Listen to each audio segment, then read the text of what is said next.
You know the drill. You buy the ticket, you take the ride.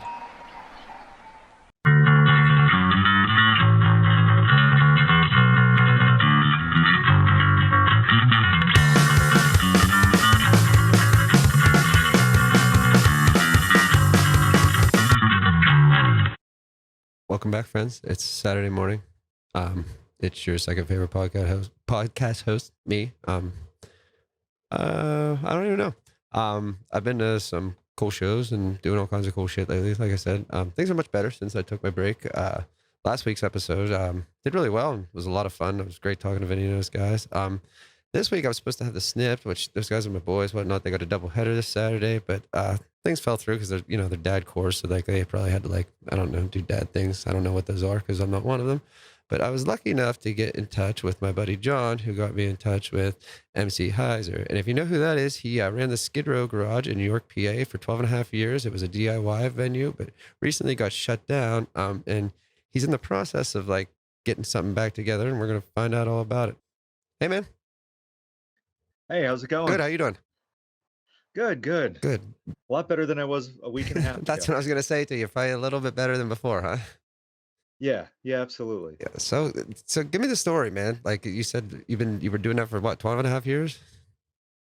Yeah, so basically 2009, I bought a house here in New York, sort of figured it would be a long-term investment property. I was living on the first floor, rented out the 2 units above me to some friends, and I had a garage out back that was a huge, anybody that's lived in a small city on the East Coast, a lot of buildings have huge garages in the city that, it has one garage door and it opens up. You could fit a dozen cars in there. This one, I mean, I don't know the exact measurements, but it's probably roughly 25 by 40. It's a sizable room, garage. And, we had a band practice room built into the corner of it. And over the first summer that I lived here, a friend's band that we had played with on tour sort of exchanged shows back and forth every summer, from Asheville, called Just Die, needed a show. I think it was, don't quote me, but it was like a Tuesday night, and I had nowhere to do the show, other than just telling them, hey guys, we can try to do it in our practice space. We'll put a couple local bands on, and whoever shows up, you get all the money from the door. And that's how the first show happened. And then once that sort of took off, it was, another band hit us up and another band. And to compile or to compound on top of that, a local venue that was doing DIY shows, Championship Records in Lemoyne, Pennsylvania, changed hands. They went from the original owners to a new set of owners, and they started pushing, basically pay to play. Like, you sell this many tickets, you'll get to play. There was horror stories of bands showing up only selling like half the tickets and being told they weren't playing. And obviously, we did shows in my garage, so I never did any of those kind of things. I tried to do, in my head, what we were doing at the garage was the epitome of a DIY venue where everything is for the bands. It's about the music and keeping things like that at the forefront, rather than sometimes the business side of things that you get in a lot of the clubs. Yeah, I mean, if really none of us got into music to make money, right? Yeah. Yeah. If we did, we'd be sadly disappointed. And we were wrong. Yeah. Yeah. So you ran that, this was in your back for 12 and a half years. You were able to run this, and did you have any problems doing the underage thing at all, or nobody No, I mean, obviously anytime you have punk and hardcore shows, there's going to be random headaches. Oh, absolutely. But had a guy one time that got really wasted and started trying to fight everybody. And after a while of him running his mouth and trying to incite people in any way he could, including like Nazi salutes and shit like that, he got a couple hits to the head and was put in his car, or his girlfriend's car, to be taken home. And she got rid of him very quickly, because I think when he came to, he kicked out her windshield. Nice guy. Which, again, if you've been around punk and hardcore, even any Oh yeah, music, live music. Like they show up. people do dumb shit from time to Yeah, time. and so For the most part, like we had very few incidents like yeah, that. The worst things that I remember were like, somebody catches an elbow or something in the face and a bloody nose. Um, One of the dudes from a band took a microphone into the mouth, and his freaking uh, lips and gums were all beat up and bleeding, and those kind of things. yeah, But again, I've been around live music since I was a teenager, which was a lifetime ago now, and that's nothing out of the ordinary, really. no, those things are gonna happen. Like that's just that's just part of the game. Yeah. So I mean, I've had most of that stuff happen. I shaved my head for the longest time, and I remember going to work and people would be like, what is that mark on your head?" I'm like, it's probably from somebody's boot." And just like the looks of confusion from like middle-aged women oh, trying to figure out how I got a boot mark on my head is just let it go and let their mind wander. yeah, and that's I do the same thing. One time we were playing a show. It was the kind of same thing, DIY place. My girlfriend got leveled and it split the back of her head open at the time. I was still in high school, Ooh. but like we had to stop the show because she got taken away on an ambulance and stuff. And it was like, Yeah. but those things happen. But Yeah. so what, like a month ago now, 3 weeks ago now, It was like little over 2 weeks. little over a Well, week okay, it ago. was It was the okay. All 14th. right, I lose track of time like real bad. Sorry. Um, yeah, the 14th, the end came flying in and hit us square in the face. Um, Cops and city authorities came in and shut us down, threw a condemned notice on the garage door, and that was that. Um, Sort of a shock. I've said to everyone, I'm like, everyone that's been to the garage has seen interactions with the police because most of the time people are parking illegally and the cops show up and they're like, "Hey, you got to move a white Honda," and I find who the white Honda is, or I just say, "Well, it's not my car, so tow it." Like Yeah, people learn very quickly, if you tow their car, they indeed. won't park illegally next Hmm. time. That's, as a teenager, I learned not to park in front of somebody's driveway because my car got I learned towed. the same way. Um, so I don't know. The city was aware of what we were Right. doing for a long time. Basically, what happened at we had a really really huge show on 7/17. Sort of built it as 717 day Hmm. for those of Yeah, us here you're in right. South Central Area PA. code. That's our Yeah, I area know that code. one. Um, and it was the second best attended show we had ever had. And I, first of all, wasn't expecting that. I expected like half the crowd that showed up to show up. And um, somebody set off firecrackers while the first band was playing. Put a stop to it because it's like there's 100 people in a fucking tiny Yeah. room. Like you don't do that. Plus, like save the fireworks till the bands are done. So in case something does happen, all the bands get to play. Everyone gets to see all the bands. Then have the fun because fireworks are going to draw a lot of attention. Um, and so it was stopped. No harm, no foul. Apparently, somebody's leg got burned by that, and they went home, and their mom was pissed and called the authorities. A month later, when we had our next show, the cops showed up, and that was that. Um, it is what it is. Right, right. No, no, I get that. You can't change anything now, but I mean, you can, and you have. Yeah, So you want to. working Well, on it. no, no, and then you can get in a little bit of that because I was just like I said, man. This is one of the best things I've ever seen happen. To be honest with you, especially like music wise, like the kid, like Yeah. you posted today, the kid pulling weeds for his gram, so she donated and stuff. I was just like, shit, man. Like, you're doing something good. Yeah. So I don't know. I did a lot of sad drinking that night. I recorded a podcast with one of my friends the day after the venue got shut down, and we sort of did a lot of the rehash of like the history and what happened exactly, and just sort of like still in that like dumbfounded like, oh no, we don't know what's going to happen, don't know what we're going to do, trying to like get ideas because all ages venues in Pennsylvania are hard to come by. Um, for anybody that's in Pennsylvania, I that like the liquor laws and everything make an all ages venue almost impossible at a small bar. Most venues have to have at least two floors to do all ages, because in Pennsylvania you have to separate the alcohol And from the and that's minors. how the Crowbar got Um, away with it. Now that makes sense to me. yeah. Yeah. Um, or like venues that don't have two floors have to do some kind of weird, we're going to put a barrier down the middle of the crowd, and one side is allowed to have beer in their hand and the other side's not. And they have to have so many staff per minor. It's a whole mess.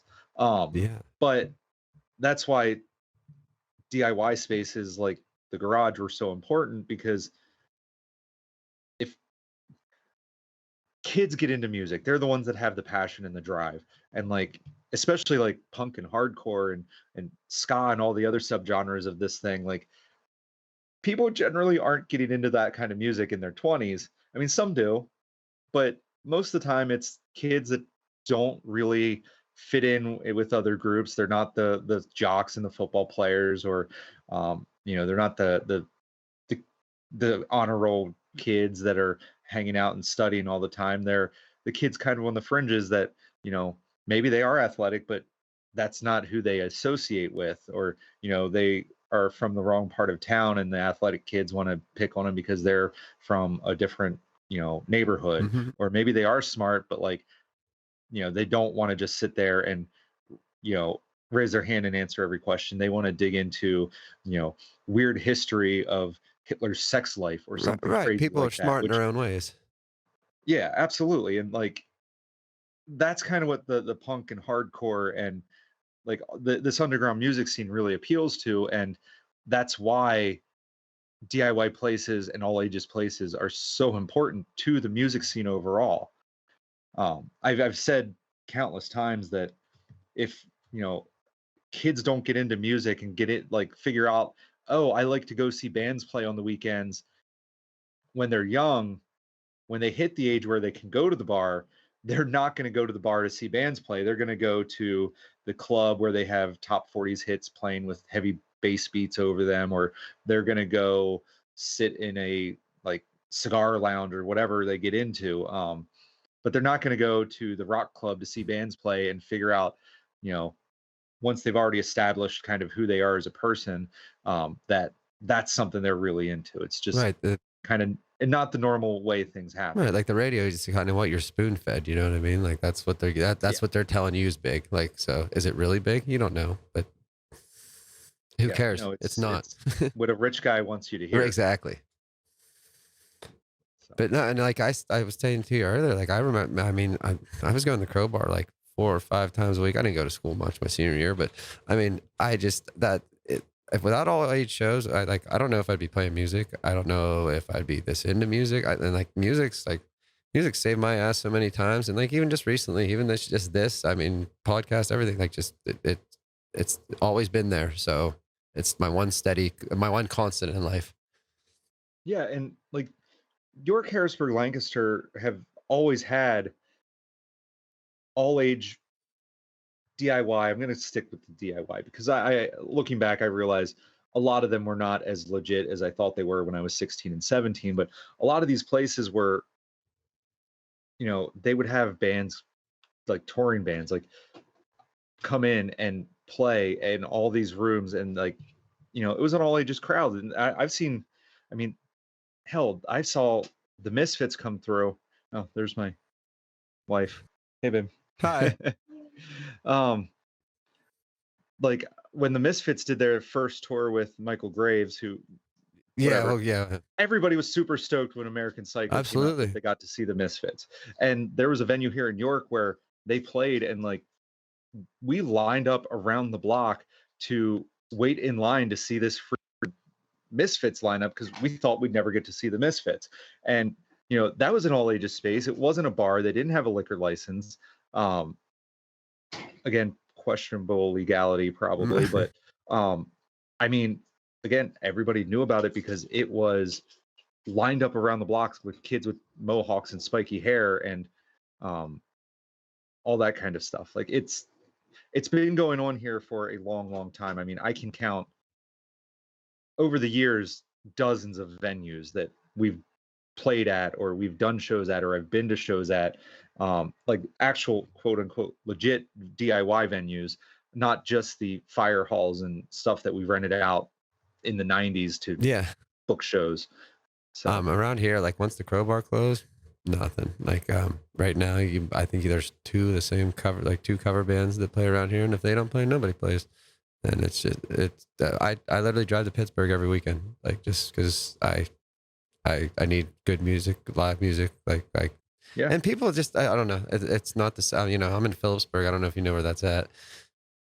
outside of State like, College. well, Y- yeah, outside of State Yeah, there's College. about Okay. 1,700 people here, and there's about 1,695 of them that like are not like me whatsoever. So it's a little difficult to have any, you know what I mean? It's just I don't know. That's not for me here. So they always are like, you'll drive 2.5 hours. I'm like, yes. To to be around people like me for a couple of days, yes, absolutely. Um, Yeah, I mean I understand that, and like I don't know, like Central PA right now is kind of hurting because the Chameleon Club closed last year because of the pandemic, and they did not reopen. no, I know there's talk of them finding a new location and continuing, but it hasn't happened yet. Um, some of the venues that have been hosting shows that they normally would have been doing so um, with varying degrees of success. I mean, I think the shows have been pretty good, but like um, Sheer Mag was supposed to play in Lancaster tonight, and last night the venue canceled and said the reason was a scheduling conflict, um, which sounds to me like a BS it reason. always is usually. Um, the band didn't post anything about canceling, and I haven't talked to the promoter, but he posted last night that he was like bummed or depressed, or he was very unhappy. So I'm pretty sure that it wasn't him pulling the plug on the Yeah, show. something went sour. And the only person that posted anything about the show being canceled was the venue.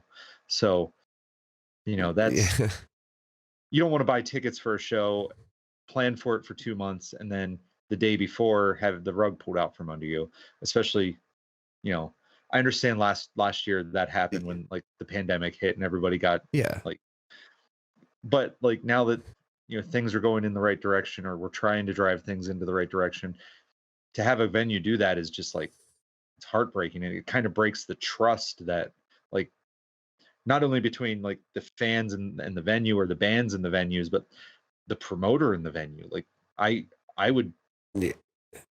maybe I'm a spiteful person, but I would never forget that. No, you got to keep stuff like that in the back of your head, though. You know what I mean? You got to know what you're working with, know who you're dealing with when things like that. Like I've put on shows before too, like just locally and stuff. But it's the same thing. Like, you got to some if one of the musicians like shows up to only half his gigs and whatnot, like you plan for that, so you Yeah. put him first. So if he doesn't show up, then and you let the other band know that was playing second, you might have to play first, and it's happened. So Yeah. And like it's, and also like the promoter, like that's his job. right, Like, right, you know, he just essentially was told, "Hey, we don't have work for you tomorrow. Any income that you would have had is gone." Like just rip the rug right out from under him. And that really that sucks. Like, really sucks. I mean, the business side of the thing is like that is a part of it. Like people have to earn a living for their work, and somebody just literally did a lot of work and for nothing. Yeah, yeah. Well, like we were in a kind of similar situation last week. Sloppy Seconds was supposed to play in New Jersey or something like that. Well, they canceled on a day, or the venue or something canceled a day or two before, and they ended up playing in McGarvey's in Altoona though. So it was cool. I got to see them, Okay. but like it was literally on 2 days' notice. They announced it Saturday. They were playing Monday, but they Oh, still wow. had a good crowd for a Monday too. And I was like, wow, man, like that's but Good. yeah. And it was just like, holy shit, I just never seen a turnaround that fast. You know what I mean? Like I just Yeah. I mean, it happens, but like it shouldn't. I know, especially It now, shouldn't. man. Like, I just feel like, everything should be wide open. Like, just go. Yeah. And I mean, every show that I've been to since the summer started and we were allowed to get back into it has been really well attended. People are super stoked. Like bands are doing well. They're selling merch. Like people are excited. They're Yes, they were definitely they've had selling a year and a merch. half of pent up frustration that they're hanging out and having a good time again. Yeah. Yeah. And it's just, they've said it and I've said it too. It's just even, I like just being out and around it again. You know what I mean? Just in a Yeah. scene. And like, I don't know, you said the merch thing, and like, yeah, they are definitely selling shirts for sure. Like, I can attest to that one. Oh yeah, absolutely. And like that's kind of why like as the days progressed out of the garage being condemned and shut down, I started talking to some people and like we sort of got the idea together that we're going to figure out a way to find a space and do this legitimately and you know cops and government be damned, we're going to do it right so they can't come in and say Yeah. you can't do this. Like they can knock on the door and be like, hey, what's going on? And we'll be like, hey, here's everything you need to know. We're Yep. cool. We're cool. Like, see ya, have a good Yeah. time. Nobody's taking it from And you again. exactly. And that's sort of where this whole idea like started. And um, the GoFundMe was an idea that we came up with because to sort of like use the momentum of everybody being upset about the garage being shut down. Like when I posted that, I mean, it got hundreds and hundreds of shares and hundreds of comments on Facebook and Instagram and hundreds of likes or reactions or whatever. Y- I hate Facebook, but So do like I. I feel it. it's a I know. necessity. And and all those people obviously cared. They all were telling stories and they were all upset and they were all like, hey, this is something we need. So we put the GoFundMe up on Thursday night with a modest goal of $25,000 because starting a venue costs a lot more than Oh, that. absolutely, man. Um, but in our minds, this is how I can get that funding to get the ball rolling, to get things Yeah. started. And um, I I have been telling everybody like when I started posting about it, it was Thursday around 8 o'clock at night, and I had told my wife like, hey, if this thing's not at $5,000 by the time I wake up in the morning to go to work, we're going to be in trouble. And we hit that by like 9 o'clock. It was a tremendous outpouring of support. Yeah. Um, Like I said, that we're not even a week in, and we're approaching that's $31,000. We stretched our goal from the initial 25 because we hit that within 24 hours. Um, yeah, it's been a really, really crazy week. yeah. Like people at my work that I work with that know nothing about punk and hardcore and really because the place I worked at, I started 3 months before the pandemic hit. So like they didn't really ever know that I had this life outside of Right. work where I was like in punk bands and doing that kind of fun stuff. Because pretty much what I did for the past during the pandemic was work way too much. I worked in a home improvement store, so people were stuck at home and Oh my. they They were were improving. they were driving our sales through the Yeah, roof. improving. Yeah, we had like record sales weeks like every week in a row for like 6 weeks I was straight. working in a It was, furniture oh, this is store, a new so it was the same thing. so yeah, Yeah. it's like, oh, record sales next week. Oh, well, we beat that number. Next week, we beat that Yeah, but number. keep pushing. And yeah, and as long as you had product on the shelf, it was going out the Mhm. door. Um, so when this thing happened and it started being shared and it started getting a lot of, I don't want to say viral, but it almost kind of Yeah, had that feel of like it kinda everybody in the world was sharing it and posting it. People at work were coming up to me and like, "You run a music venue? Like, I can't believe how many people are donating. I can't believe how many people are like posting about this. I've seen it everywhere." I had a local reporter from the York Daily Record reach out to me. We're gonna try to get together and talk. Um, hopefully sometime very soon. He wants to do a little like in the living section, a little like puff piece Yeah. basically on like local stuff. And before I called him back, I checked with some people that I know, and I was like, "Hey, this guy called me up. He's not going to write a hit piece, right?"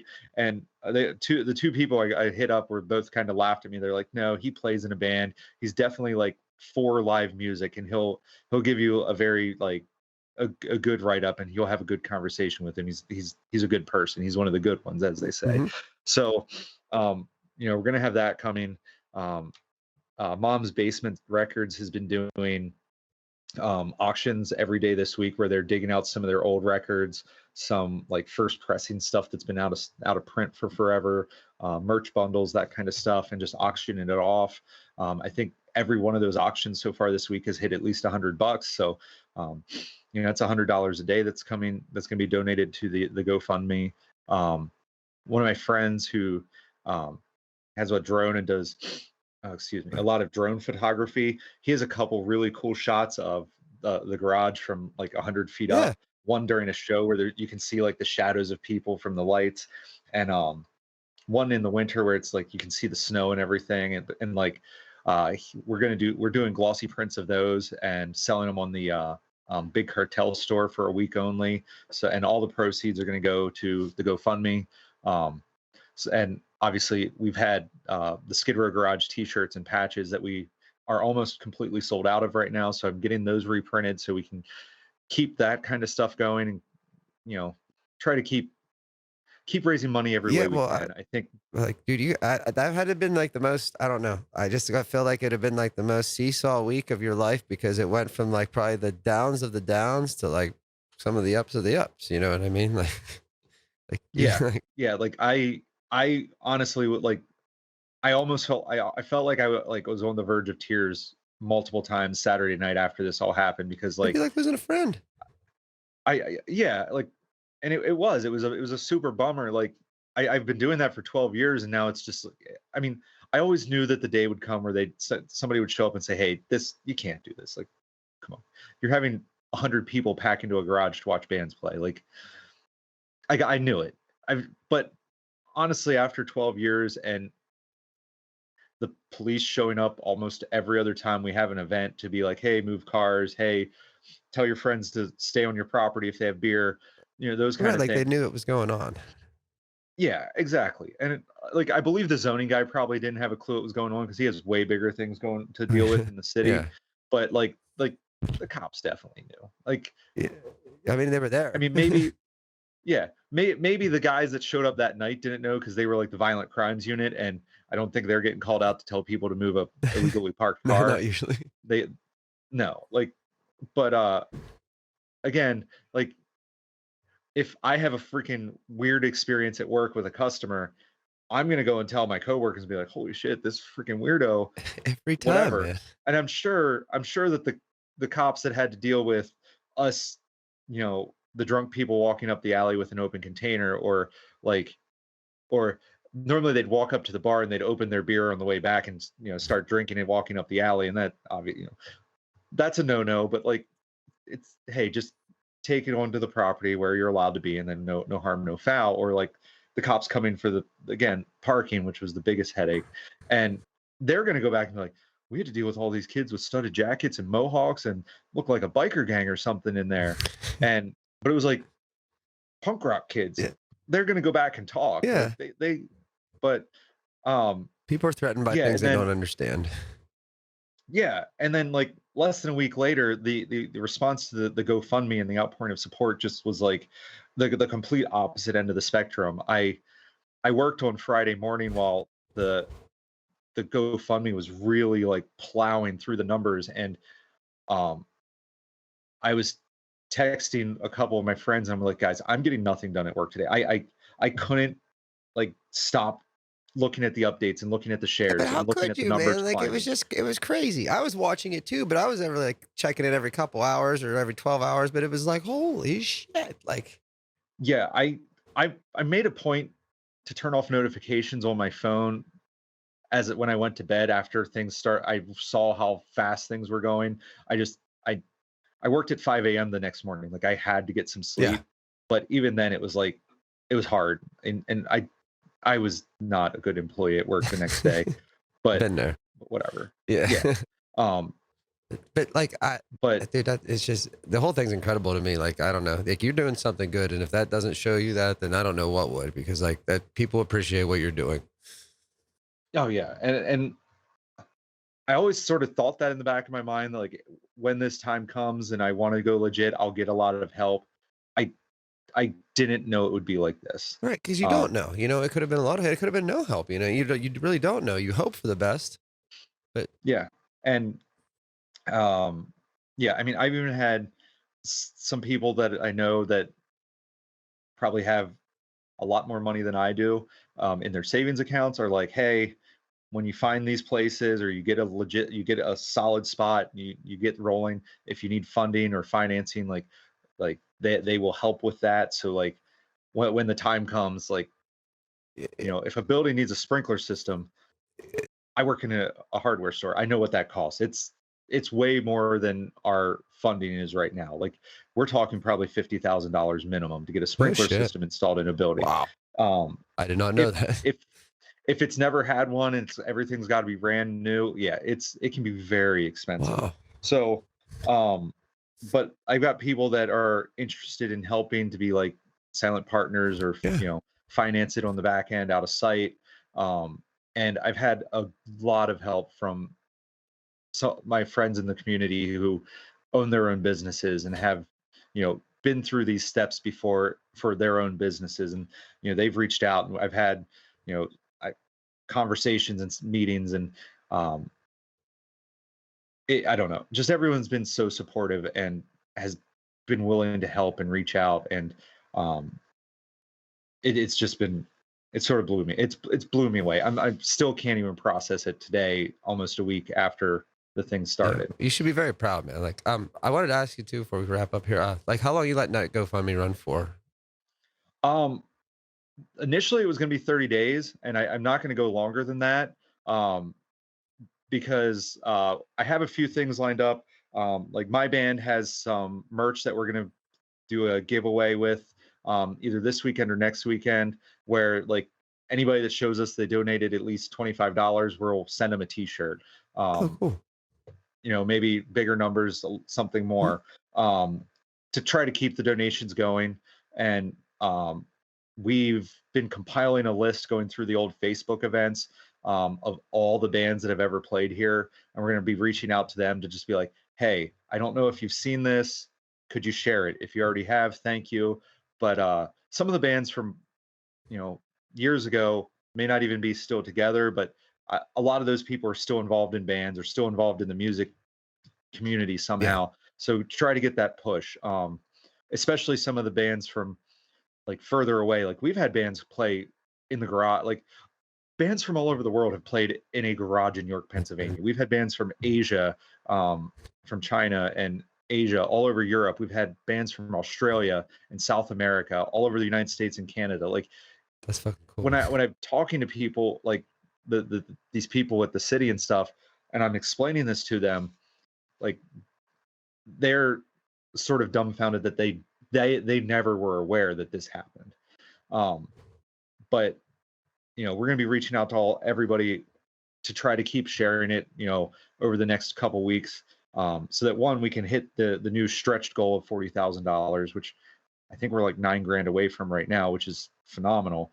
And if we can push it further than that, if we can get more money, that just means that you know things are going to be better when we get up and running. It's going to be a better sound system, better stage lighting, a better stage, you know, better green room for the bands, better facilities for the fans. Um, maybe a better location rather than being tucked in an industrial park. Maybe we'll be closer to like the downtown Yeah, district of York, which is, I mean, for those that have I've been to been York, there. the downtown district is kind of a joke. It's like one block, but whatever. You Like should see the closer to Phillipsburg. that, yeah. I mean, I know small town Pennsylvania. That's all. They all kind of look the same They after a are. while. Yeah. But like, um, we've started to look at couple buildings. I Rob from Robberitos here in York and I sort of did a walk around, drive around some areas in York yesterday, and just making notes of some addresses, some places that we were looking at. Um, Called a couple realtors that we saw on the signs at the places we were looking at to schedule some appointments, and um, trying to get ideas. Kind of have a list of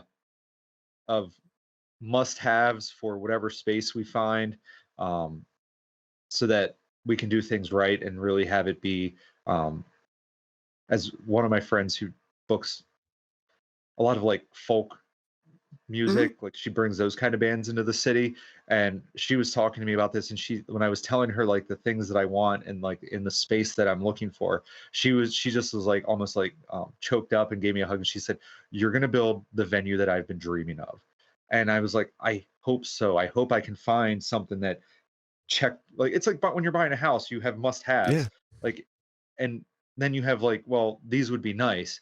And if a must have is a dishwasher and a two bathrooms. You're not buying a house with no dishwasher and one bathroom. Like, you just don't do Right. it. So we're gonna go through and look at these spots, walk through them, figure out which ones hit the must haves and which ones hit the most of the this would be really nice kind of things.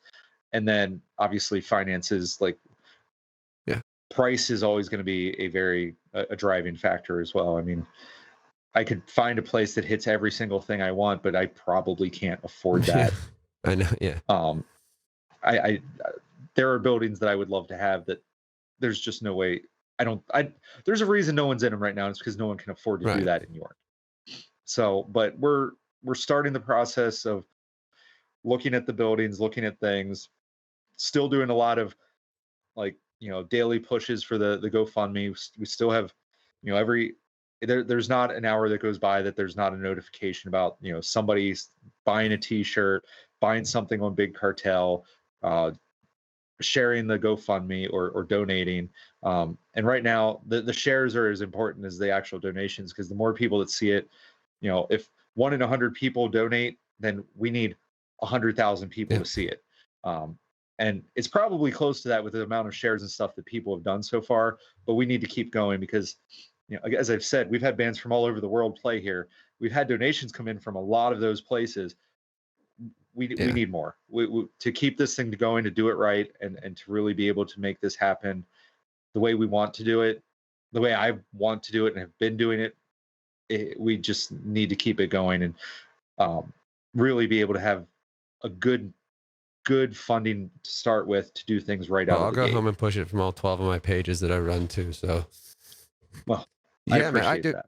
I appreciate everybody Yeah. that's been doing that, because like we discussed earlier, like, our my one friend Brent, he sent me a message the other day and was like, my grandma just called me and asked me to weed her garden, and she said, if I did it, she'd donate money to the garage thing. So he went and weeded the garden for punk rock. And That's awesome. um, those kind of stories are super super cool to hear. And just, you know that's the reach that it has right now. And hopefully, with talking to the York Daily Record, and them, doing something on it as well, will open it up to even more Yeah. people. And we'll keep pushing it on our end. And again, I thank you so much for coming on in such a short notice too, man.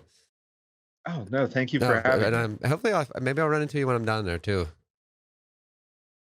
Yeah, I'm pretty sure I will be at that show. I'm adding a band to it from one of my shows. So All right. Well, I'll definitely meet you there then. All right, man, dude. It was cool. a pleasure talking to you. Yes, thank you. Yeah, and that was MC Hyser from York. Go donate. I'll be sharing it from the Morning Buzz page, my own page, all that jazz. It's everywhere. To be honest with you, I don't think I scrolled through Facebook in the last couple of days without seeing it somewhere. But donate, help out. This guy's obviously doing something great. DIY venues and all age venues. Most importantly, like he said, with you give it 10, 15 years. If without those, who the hell is going to be there to watch or play or anything? So keep the scene alive because it's kept a lot of us alive. You know the thing. Buy the ticket, take the ride. I'll see you next time.